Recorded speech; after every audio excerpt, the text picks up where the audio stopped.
Yo, what's up guys? This will be my first ever drift tutorial vid, and I hope you will enjoy it. I'll try to cover as many possible things as I can about my settings and steering settings and all that. So let's start off with my steering, acceleration and brake pedal settings. As you can see, they're kinda similar how you would set up your settings for wheel or gamepad, but I'm using keyboard. This will help me to be more sensitive with the throttle and all that.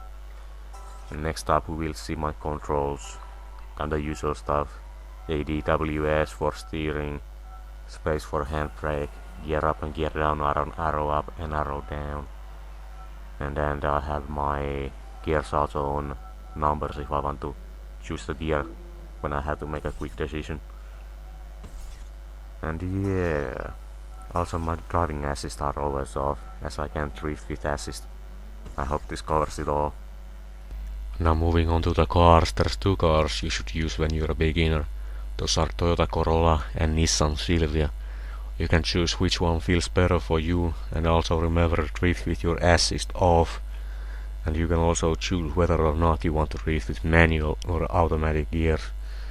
And manual is better for drifting overall, but the choice is yours. Now the best map for beginners is HKS Freestyle Drift Arena D, and the time would be 3 to 5 minutes.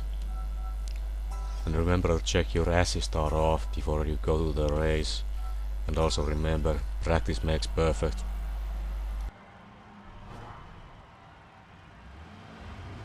So our first lesson is throttle control and counter steering. That's right.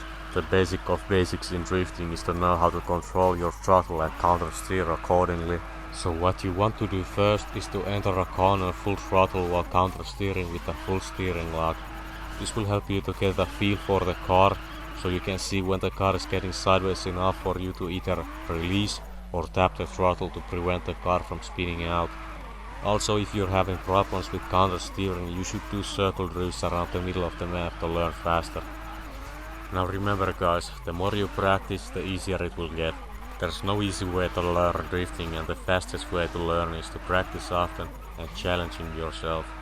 And once you get a solid feel for the throttle control and counter steering, it's time to start trying out how much angle you can get and still control it. What this will do is to teach you to control your car while you're about to lose control.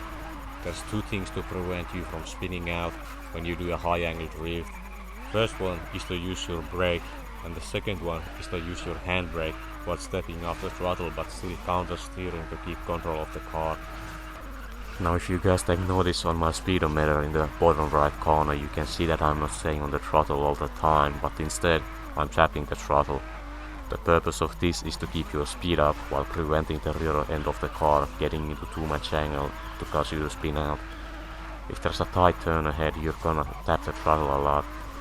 Now, if there's an easy corner ahead, you can stay on the throttle a lot more, because you don't have to slow down as much as you do for tight corners. And once you guys start getting the hang of drifting and all these little tricks I'm teaching you, you should search out for my 3-minute HKS route, and you can use that route to see what parts you need to improve on. Remember to leave comments and give me some feedback about this tutorial, and if you have more questions to ask, also leave a comment. Thank you for tuning in guys, and I hope you enjoyed it. And remember, keep it sideways guys. Peace.